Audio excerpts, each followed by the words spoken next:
I am Dialogies and welcome to Book 101 Review.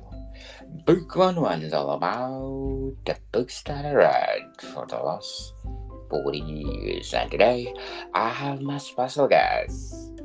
He's the author of several books, no other than Mr. Morton Litter. Welcome again to Book 101, Mr. Morton. Thank you. Third time, yeah? Yes, so let's talk about your another book. Which one? We're going to talk about SIBWINS. It's a change of genre for me. There's no murder going on or shenanigans like that. It's just a family drama. Oh wow. Why did you change the genre? It's just, I watch a lot of quiz shows and I enjoy them. And you see these people that give away sort of £20,000, which after tax, that's a fair wage, or 70,000, and they work on greed. And these people, and I just imagine the conversations they have on the way home, where the husband said, "Yeah, let's gamble," and they've got like say, a lot of money, and they gamble it and walk away with nothing, and they always give it. Well, I came with nothing, so we left with nothing. We've had a cracking day, thank you. But you think they on that way home, they must have one hell of an argument.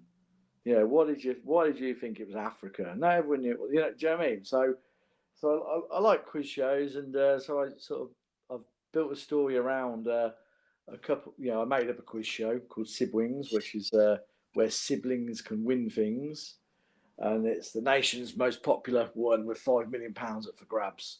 And it starts off with two sisters and their respective husbands have got through to the final, and you don't know whether they've won it or not. And then it travels back in time, and we sort of learn more about them and how they got there.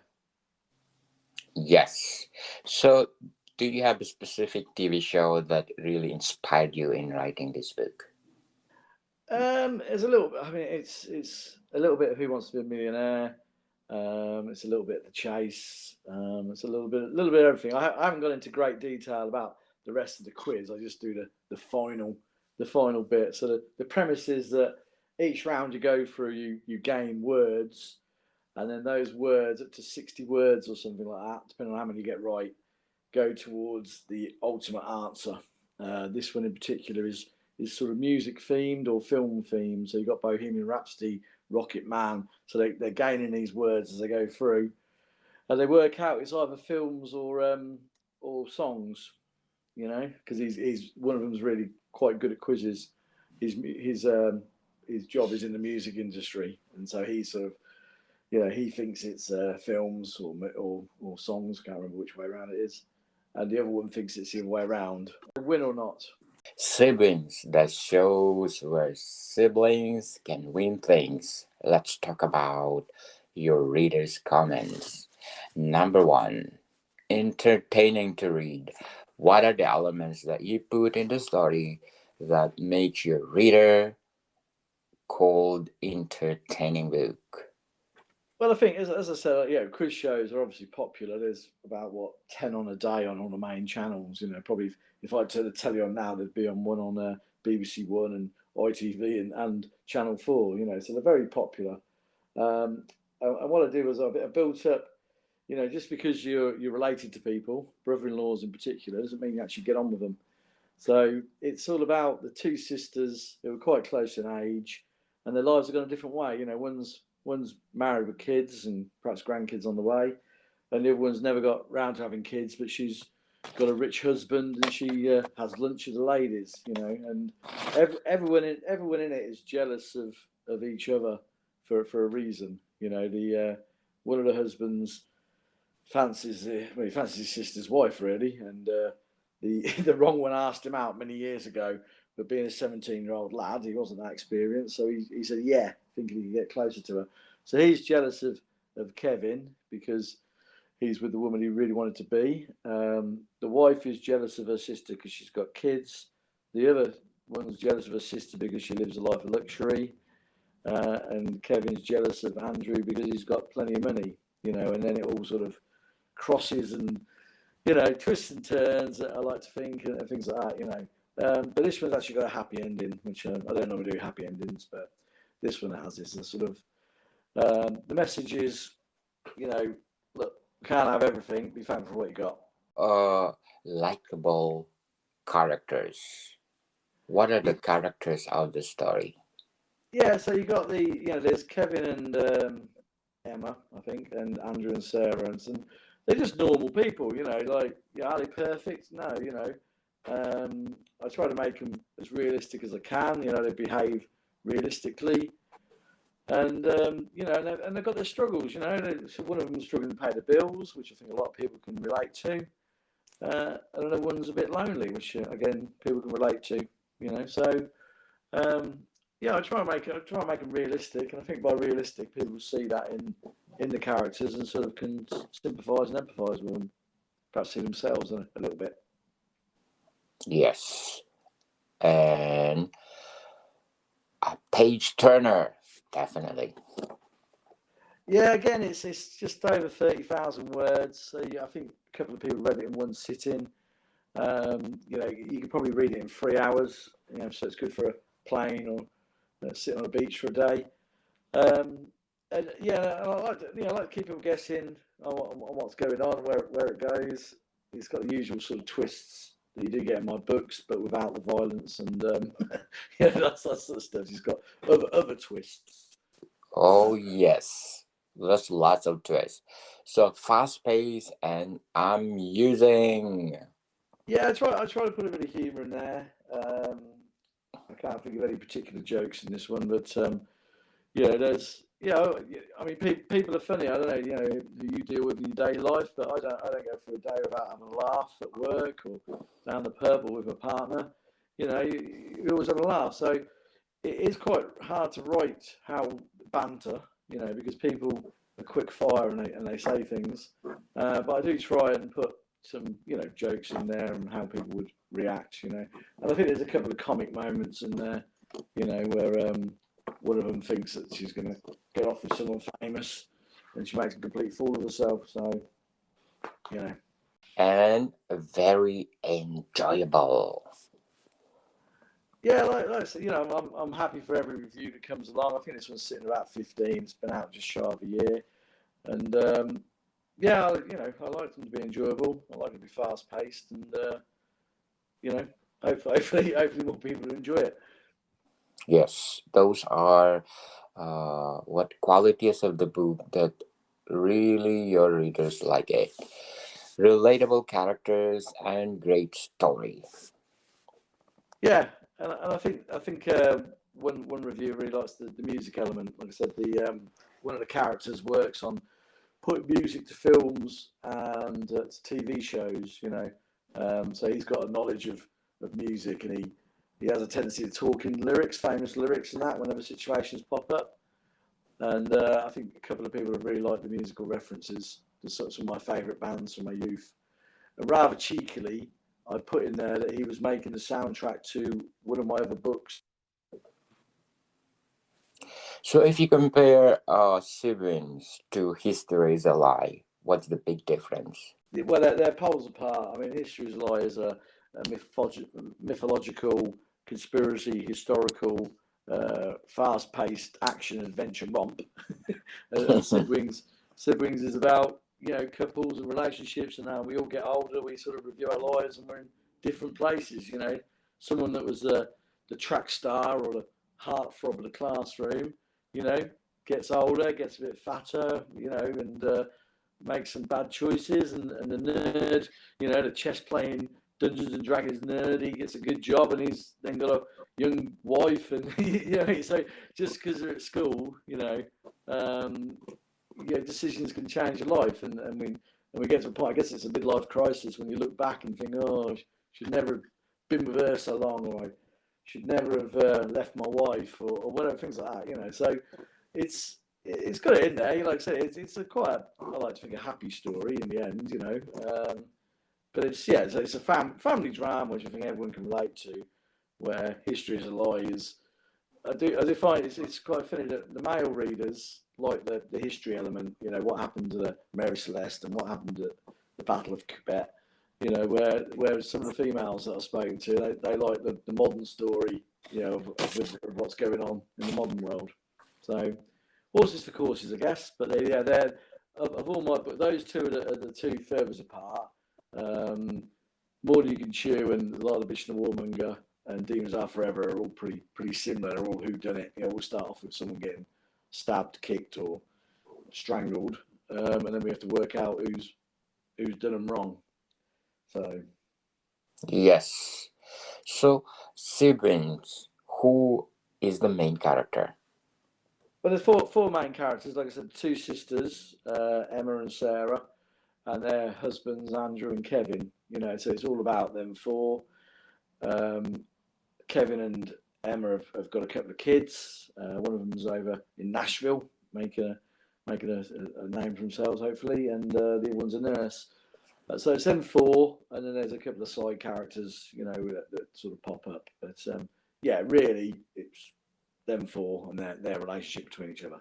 That'd be awesome. So, how many days or month you wrote this book?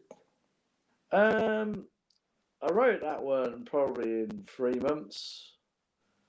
Yeah, about that. I had a bit of a gap. I got to a point and I was like, right, where am I going with this? And so I just started writing another book instead. And then I sort of had a chat with my mum, and she sort of pointed me in a direction that I ended up finishing off with. Oh, that's big. Awesome. So before we go on, Mr. Morton, I just want to shout out to the people listening in New Zealand. Wow. Thank you so much, New Zealand. These are the places that are listening to me. In Auckland, I got 54% audience share. Canterbury, thank you so much. I got 18% audience share. Bay of Plenty, thank you so much. Waikato, Wellington, thank you so much. Tarandaki, Southland, and Northland. Thank you so much, New Zealand, for supporting this podcast, because this podcast is created to empower writers all over the world like Mr. Morton Litter. Can I just say, the Bay of Plenty is where my niece lives, and the book is actually dedicated to her first daughter, Freddie, and they live in the Bay of Tauranga, I think it's called, the Bay of Plenty. And I know there's a hardcore copy over there because my sister has just got back from 3 weeks there, and she took one over that I'd signed for them. So yeah, so hello to everybody in the Bay of Plenty. I've been there around that mountain. Been wow watching over there. So yeah, this book, SIBWINS, actually ends up in New Zealand. Oh wow, it's really coincidence. That's me. Well, it might be Australia, but in theory it was New Zealand in my head. Is it New Zealand or Australia? I don't know. Can't remember. I think it's New Zealand. Yes. That'd be awesome. So if you want to modify this book, Siblings, that shows where siblings can win things, which part of the book you want to modify? You asked me about modification. Yes. A couple of people wanted me to go in more detail about the quiz, but it's not about the quiz. The quiz is the catalyst of what sets. Well, the first half of the book is leading up to the quiz, and the second half is what happens after the quiz, whether they win or lose. And like I said, this. I didn't want to just invent a quiz, so I just did a final round. Yes. It could be won. But yeah, I suppose I could have gone into more detail on the quiz, but So, do you think will be a sequel or prequel of this book? No, I don't think so. I think the story is told. The relationships are all where they are at the end, and like I said, it's a happy ending. So, no, I don't think so. No. So there's a novel that really not suited for a prequel or sequel. Yeah. How about your History is a Lie? Yeah, we spoke about it before. All I've got at the moment is the title, which is The Present That Nobody Wants, and they were play on words. but that ends in 2000 and when was COVID? 2020. So it ends in 2020. So it's like we're only 3 years, nearly 3 years after that. So I'd have to wait. I've got to wait another 5 or 6 years to see what happens in the world to the building to the story, because it's right up to current events. So yeah, that I could do a sequel to that, and I plan to at some point, but I need a gap and to see what happens. See what happens with COVID. See what happens in Ukraine. See what happens in Peru, Sweden, and England, mainly, and all the craziness is going on in the world. Yes. How about the Liar, the Beach, and the Warmonger? Yeah, there could be a sequel to that.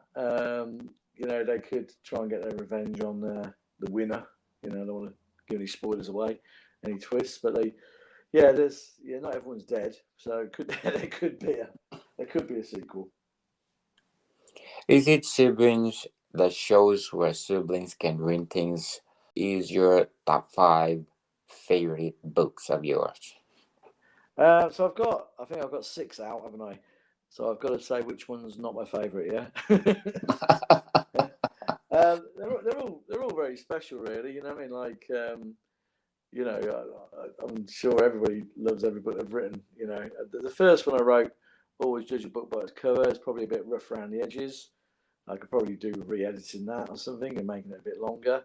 But yeah, I like them all. I'm proud of them all. I've got another one out this week, hopefully. I know it's Thursday, but I just had a couple of problems with the editing. The chapter numbers were like just coming up random. So I've got that one out this week, and this week I've actually been on holiday this week, and I've just been reading other people's books and writing my own. So I've nearly finished my 8th book. Then is that 8th one, with my 7th coming out this week. So yeah, but I love them all. Wow, that'd be awesome. And people listening on my Book 101 review, please do listen to my other podcast, Food 101, on my 3rd season, and with Chef Alessandro. So please do listen. We talk about food, people. Let's talk about food. So, Mr. Morton, what age you realize that you are good in writing? I know a lot of people call it imposter syndrome and all that. I don't know. I don't really call it imposter syndrome. I think that's a bit dramatic, but I just, like I said, it's a hobby. Firstly, for me, I enjoy it. It keeps my mind active. It's a lot cheaper than golf. Yes. lot cheap. It's a lot cheaper, but not as good for me as cycling. You know what I mean? So I think it's good to have a hobby, and this one certainly keeps my mind active. I sort of spend a lot of time on Twitter promoting it and trying to promote other people as well. So being a good writer, I don't know. I mean, I've got some positive feedback from people. People like my style, that it's to the point, and I don't waste words describing everything in the room.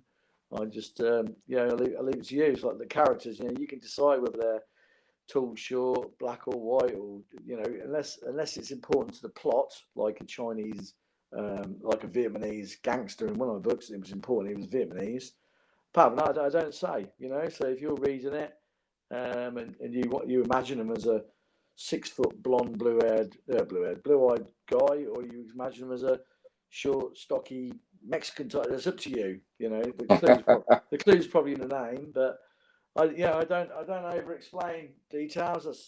I like to the reader to have it in their head who they are. I know that's what I do when I read books.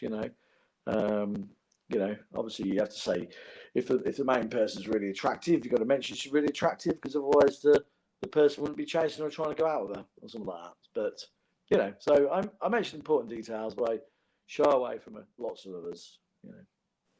So, who really encouraged you to do writing? Well, obviously my mum.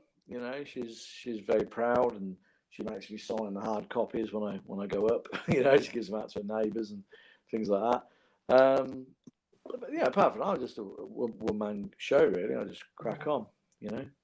My girlfriend could be more supportive, to be quite honest.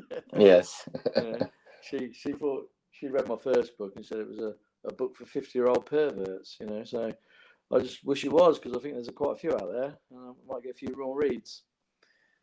But, Yes. yeah, but no, she's quite supportive, but not 100%. But yeah, it's funny, you know, your family and things like that. You think, wow, you know, everyone's going to buy one, but they don't. And yeah, everybody at work says, "Oh, that's great." Every time you tell somebody you've got a couple of books out, you say you're a writer or an author or whatever you say, they go, "Oh, brilliant! I'll check them out," and they don't. It's, you know, I prefer if they didn't. You know, I've met a few people and they go, "Because I don't read books." You know, fair enough. You know, rather than, "Oh yeah, I'll check it out. Definitely check it out." And you look at your sales sheet and you haven't sold any. You think, "Well, I don't know how you're checking it out," but you know, so I've got, I met some really supportive people on Twitter.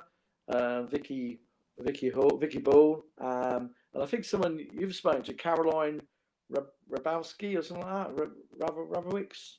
Yes. Caroline.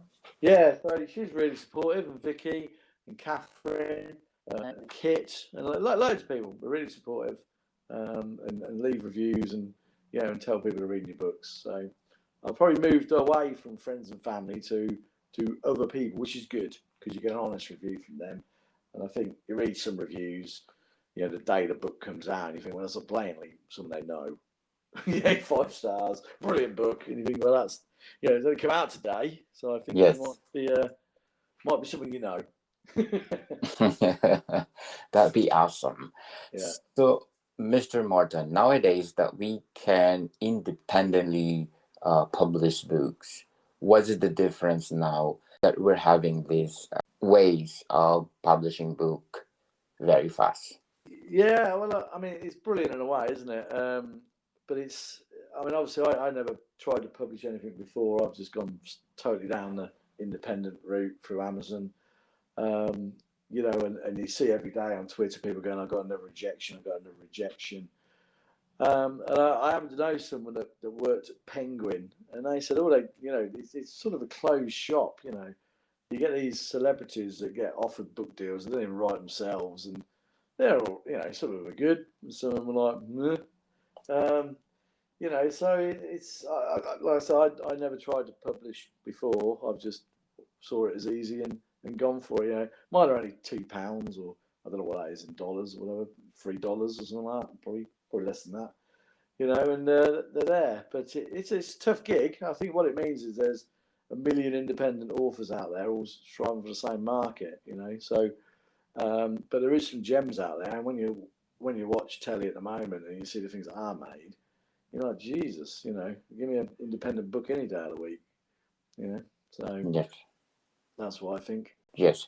So, people out there that want to publish their novel or their something to publish, they are now in it easy as 1, 2, 3. Yeah, you can make it as easy as you want, and you can spend as much as you want. I think what I mean. You can pay top dollar for an editor and a proofreader, and you can get a cover designed, and you can do you can go the whole hog. You can do a launch party if you want, I guess, and all that sort of stuff. Or you can just quietly tap away in the background and do it fairly cheap. So it is good, but it is a tough market, But I think the big publishing houses seem to be closed shops. Someone in Bristol, someone in Newport, which is just over the water in Wales. They went to an independent bookshop in Bristol, and there was no independents in there. And he was going, "I've written a book about a serial killer in Bristol. I'll give you some copies," and they didn't want to know. And you're like, well, so it's a tough gig, definitely.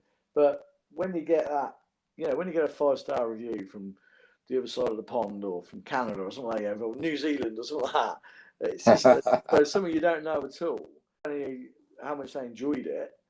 It's such a buzz, It's like getting a hit of heroin or something. I don't know. I've never had a hit of heroin, but it's really good. So I say keep plugging away, go for it.